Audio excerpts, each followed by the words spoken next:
মন্দ বলে লোকে বলুক না, বলুক না। আপনারা জানেন গানটা।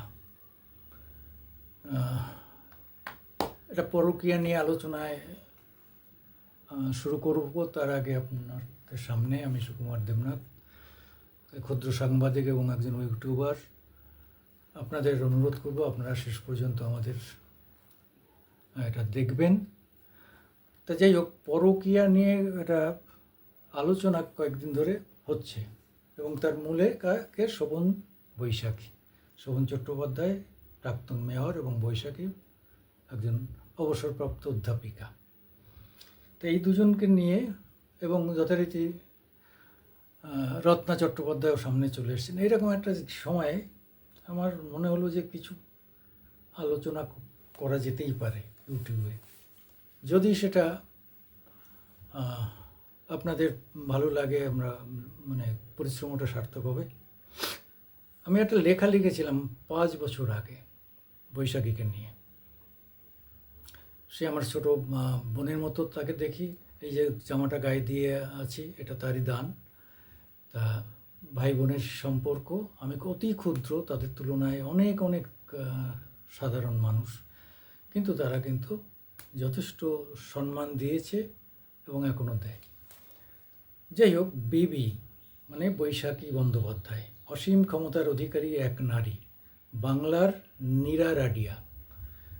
আপনারা জানেন যে লবিস্ট নীরা রাডিয়ার কথা। তিনি দিল্লিতে বসে বিভিন্ন ব্যবসায়ীদের মধ্যে এবং পাওয়ারে যারা আছেন, মন্ত্রী, শান্তি, পলিটিক্যাল লিডার, এদের সঙ্গে বিভিন্নভাবে একটা লবি করে তাদের ব্যবসা বাণিজ্য বা আর্থিক দিক, সম্পর্কের দিক উন্নত করতেন। এই জন্যে নীরা রাডিয়া খুবই বিখ্যাত ছিলেন। তা সেই জন্য আমি তাকে নীরা রাডিয়ার সঙ্গে তুলনা করেছি। বিবি বৈশাখী ব্যানার্জি, ওয়াও কি ট্যালেন্ট! পার্থ চ্যাটার্জি তখন রাজ্যের দ্বিতীয় প্রধান ক্ষমতাশালী মন্ত্রী, তাই লিখেছি। পার্থ চ্যাটার্জি থেকে শোভন চ্যাটার্জি, মুকুল রায় থেকে জেপি নাড্ডা, সেখান থেকে একদম রাজ্যের শক্তির শীর্ষের কাছে, অর্থাৎ মুখ্যমন্ত্রীর কাছে। নীরা রাডিয়া ছাড়া কার এমন ক্ষমতা আছে যিনি রতন টাটা, অনন্ত কুমার হয়ে দেশের স্বরাষ্ট্রমন্ত্রী এল.কে আদবানি সকলকেই কনফিডেন্সে নিয়ে নিতে পেরেছিলেন? ভাবুন, চিরকুমার রতন টাটা, আমাদের ভারতবর্ষের শ্রেষ্ঠ শিল্পপতি, একটা সময় নীরা রাডিয়া তার কাছেও পৌঁছে গিয়েছিলেন। তখন অনেক রকম কথা শোনা গিয়েছিল যে নীরার সঙ্গে রতন টাটার সেই ঘনিষ্ঠতা নিয়ে, কিন্তু সেটা সাময়িক ছিল সবটাই। এই ট্যালেন্ট বিবি যদি রাজনীতিতে পুরোপুরি কাজে লাগাতে পারেন তো তাকে পায় কে? কিন্তু তিনি কোথাও স্থির থাকতে পারছেন কই? তৃণমূলের উপর রাগ করে শোভনকে বনবাসে পাঠালেন। অর্থাৎ শোভন এর সম্পর্কর জন্যেই শোভনের কালীঘাটের সঙ্গে লাগলো, তৃণমূলের সঙ্গে লাগলো, সেটা বলতে চেষ্টা করেছে। সেখান থেকে নিয়ে দিল্লিতে হাজির বিজেপির টপ নেতাদের খপ করে ধরে বশ করে ভিড়িয়ে দিলেন দলে। ওই যে বিজেপিতে যোগদান, সেটাও বৈশাখীর জন্যে। আবার পার্থ এ রাজ্যের মুখ্যমন্ত্রী মিট, আবার পার্থদার হাত ধরে আবার মুখ্যমন্ত্রীর সঙ্গে তার মিট হয়। ভাইফোঁটা, বোনফোঁটা, ফাটাফাটি সব ঘটনা ঘটিয়ে আবার শিরোনামে বিবি। কত অনায়াস যাতায়াত, তাও মাত্র 1 মাসের মধ্যে। ভাবতে গায়ে কাটা দেয়। ভদ্রমহিলার ক্ষমতা দেখে যে কেউ বিস্মিত হচ্ছেন। এত সব নেতানেত্রীদের সঙ্গে কীরকম করে এত মাখামাখি করা যায়? বলতেই অ্যাপয়েন্টমেন্ট রেডি, সবাই বিবির সঙ্গে দেখা করতে মুখিয়ে। নিজেকে কতটা গুরুত্বপূর্ণ জায়গায় নিয়ে যেতে পারলে এমনটি করা যায় তা বুঝুন। আমাকে সুযোগ দিলে একটা বই লিখে ফেলতাম বিবির উপর। এই ট্যালেন্ট কি সবার থাকে?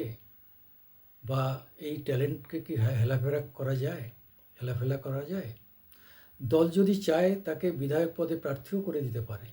একাই জিতে আসতে পারবেন। তার পরিচিতি বাংলা জুড়ে। আপনি বিবিকে পছন্দ করতে পারেন, নাও পারেন, আপনি ওর সমালোচনা করতে পারেন, নাও পারেন, কিন্তু ওকে এড়িয়ে যাওয়া সম্ভব নয়, অবজ্ঞা করা সম্ভব নয়। ওর কিছুতে যায় আসে না এসবে, কিন্তু বড় বড় রাজনীতিবিদদেরও এমন সহ্যগুণ থাকে না যা ওর আছে। খুব সহ্যগুণ ওর, সহজে মানে ওকে চড়ানো যায় না। কারণ সহ্যগুণ বড় গুণ, যে কোনো রাজনীতিবিদদের এই গুণ থাকা জরুরি, যা এখন বিরল। ওকে নিয়ে মিডিয়া এ পর্যন্ত যা যা সমালোচনা করেছে, এখনও করছে। এই ঘটনা কোনো রাজনীতিবিদদের বিরুদ্ধে হলে হয় মামলা ঠুকে দিতেন, না হলে সাংবাদিককে ঠ্যাঙানোর জন্য গুন্ডা পাঠিয়ে দিতেন। বিবি এখনও হেসে সাংবাদিকদের সঙ্গে কথা বলেন।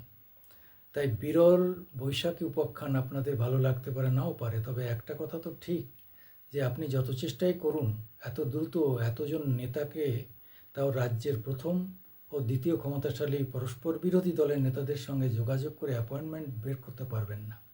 সাক্ষাৎকার তো দূরের কথা। সত্যি তাই। বৈশাখী সেটা পারেন। বিবিকে নিয়ে আরও কত কি লিখতে হবে কে জানে। সুকুমার দেবনাথ, 31 অক্টোবর 2029।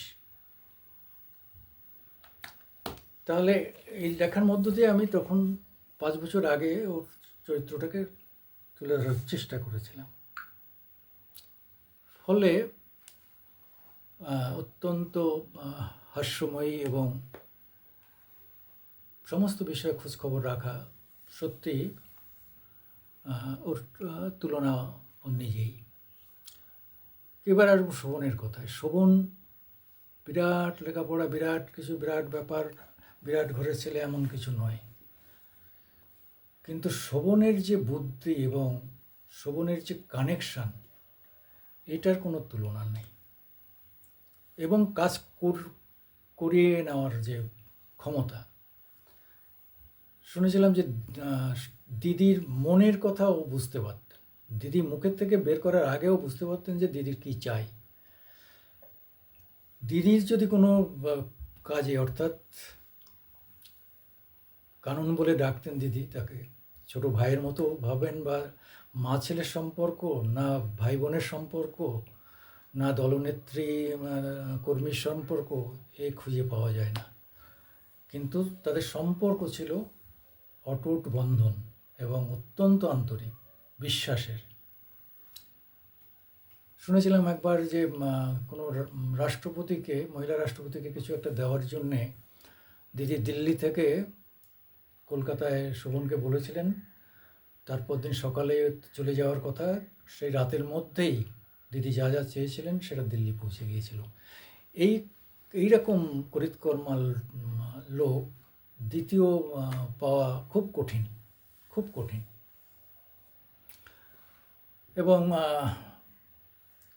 সবথেকে বড় কথা হচ্ছে যে আমরা যতীন চক্রবর্তীর কাছ ব্যাপারে একবার শুনেছিলাম, পার্টির নেতারা বলতেন যে যতীনবাবু যদি কোনো কথা একবার বলতেন যেটা এই কাজটা করে দেব, আমরা সবাই ভুলে গেলেও যতীন চক্রবর্তী সেটা করে দিতেন।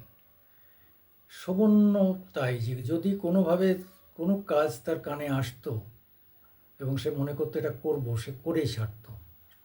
দুনিয়া ভুলে গেলেও সে বলতো না।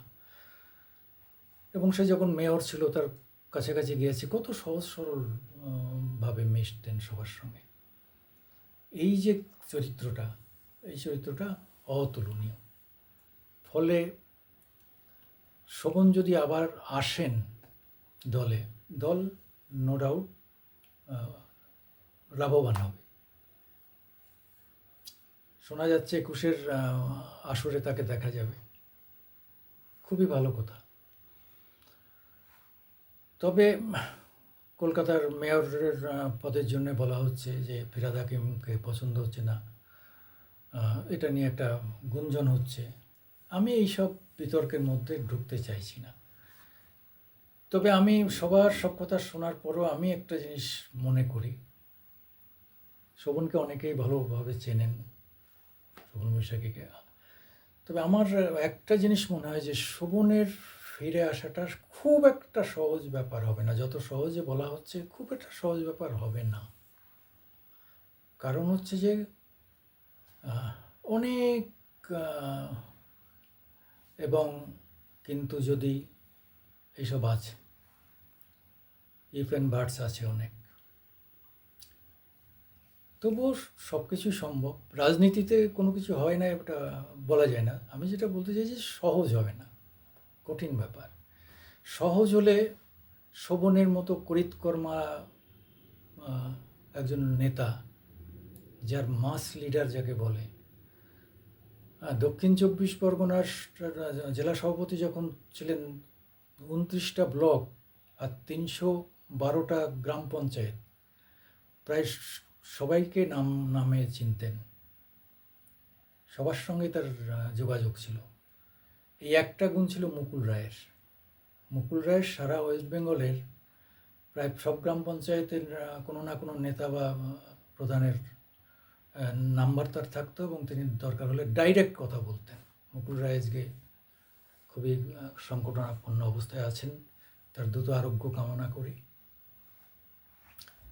যাই হোক, এইসব বলার একটাই কারণ যে বৈশাখী শোভনের এই সম্পর্ক নিয়ে আজকে এত বছর হয়ে গেল, আজকে যে জায়গায় পৌঁছে গেছে আর এখান থেকে ভাঙার কোনো সম্পর্ক সম্ভব নয়। যে যাই বলুন না কেন, আজকে ভাবা যায় যে এদের দুজনের টিআরপি কোথায়। আমাদের রাজ্যের সব থেকে বড় মিডিয়া 2 থেকে 3 জন সিনিয়র রিপোর্টারকে তার পিছনে লাগিয়ে রেখেছে। এদের কোনো খবর যেন আগে অন্য কোনো মিডিয়া না পায়। তাহলে বুঝতে হবে যে এদের গুরুত্বটা কত। তা বড় নেতা মন্ত্রীরা এইসব এই মিডিয়ার একটু খবরে আসতে কত কাঠখড় পোড়ান, আর উল্টে সেই মিডিয়া শোভন বৈশাখের পিছনে এতজন রিপোর্টার যারা খুব সিনিয়র দক্ষ তাদের লাগিয়ে রেখেছে। ভাবা যায়। কাজে সেই শোভন বৈশাখীকে নিয়ে কথা বলতে গেলে অনেক কিছু ভেবেচিন্তে বলতে হবে। আমি কলকাতার অনেক বড় মানে ক্লাস 1 রিয়েল এস্টেট বিজনেসম্যানদের জানি, যাদের প্রমোটার বলে বা হাই রাইজ যারা করেন, তারাও বলতেন, প্রশংসা করতেন সবাই, যে আমরা এইসব ব্যবসার ক্ষেত্রে কোনো মানে শোভনের কাছ থেকে যে সহযোগিতা পেতাম আমাদের মাথা ব্যথা থাকতো না। হ্যাঁ, পয়সা তো কিছু দিতে হতো, কিন্তু পয়সাটা তো আমরা দিতে চাই, কিন্তু আমরা কোনো হ্যাজার্ডস না হয়, কোনো প্রবলেম না হয়, ক্রাইসিস না হয়। তা সব ক্রাইসিস, প্রবলেম, হ্যাজার্ডস সমস্ত ক্যারি করতেন শোভন। আমাদের কোনো চিন্তা থাকতো না। শোভনের নিজেরও অনেক ঘর বাড়ি বাংলো আছে শোনা যায়, কিন্তু কেউ বলেনি যে ও জোর করে বেআইনিভাবে টর্চার করে 1 টাকা কারোর কাছ থেকে নিয়েছে। সে অনেকে বলে সে 500 কোটি টাকার মালিক, কিন্তু একটা লোকও আজ পর্যন্ত বলতে পারেনি যে 5 টাকা কারোর কাছ থেকে জোর করে নিয়েছে।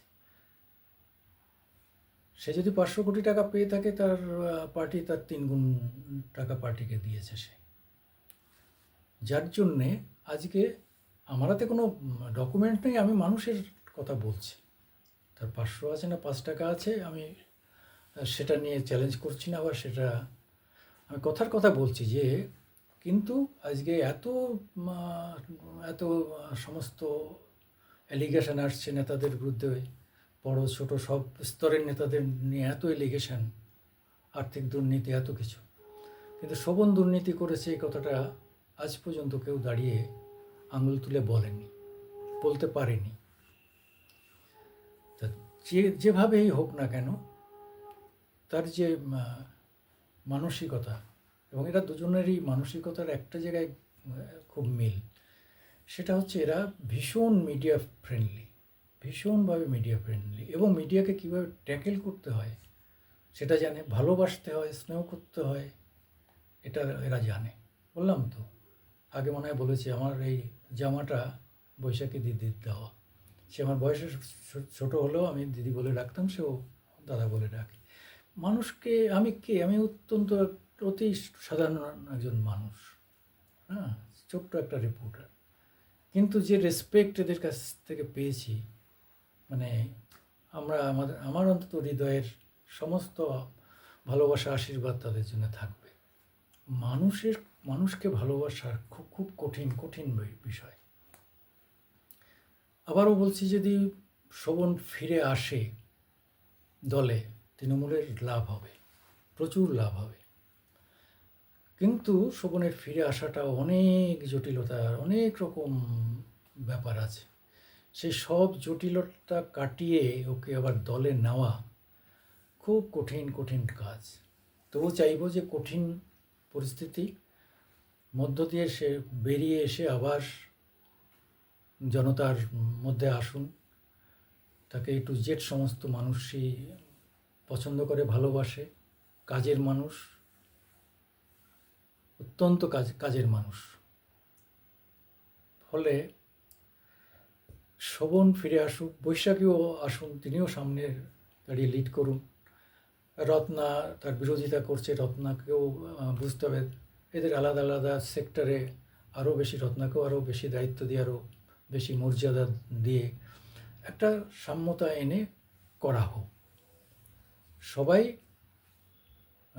তৃণমূলের যাতে লাভ হয়, এই রাজ্য সরকারের যাতে লাভ হয়, এই কলকাতার যাতে লাভ হয়, বাংলার মানুষের যাতে লাভ হয়, সেটা যদি আমরা ভাবি, তাহলে আমরা মেয়র হিসাবে আবার শোভনকে পেতে চাই। সুব্রত মুখার্জির আন্ডারে সে জলের দায়িত্বে ছিল, অসাধারণ কাজ করে জলশোভন নাম হয়েছিল তার। পরের বার তাকেই মুখ্যমন্ত্রী করা হলো। সুব্রত দাদার সঙ্গে কিন্তু দিদির সম্পর্ক ভালো ছিল না, কিন্তু ও দিদির সঙ্গেও সম্পর্ক রেখে গেছে, সুব্রত দার সঙ্গেও, দুজনের সঙ্গে সম্পর্ক রেখে গেছে, কিন্তু কেউ অসন্তুষ্ট হয়নি এমনভাবে। তখন দলের আর্থিক দিকটা ভয়ঙ্কর খারাপ ছিল, ও আর্থিক দিকটা দেখে গেছে, সবসময় দলের আর্থিক দিকটা সাংঘাতিকভাবে দেখে গেছে। তো সব মিলিয়ে আজকে এই জন্যে এসেছি। আমরা চাই উনি শোভন দলে ফিরুন, কাজ করুন। 2026 একটা কঠিন লড়াই, যে যা বলুন না কেন, সেই কঠিন লড়াইটা ওভারকাম করে দিদিকে 4th টার্ম মুখ্যমন্ত্রী করবেন। হ্যাঁ, এটাই সবাই চান, সবার প্রত্যাশা। নমস্কার, আমি সুকুমার দেবনাথ আপনাদের কাছে একটু লাইক চাইছি, শেয়ার চাইছি এবং সাবস্ক্রাইব করার জন্য অনুরোধ করছি। যারা করেছেন তাদের ওয়েলকাম, স্বাগতম, নমস্কার।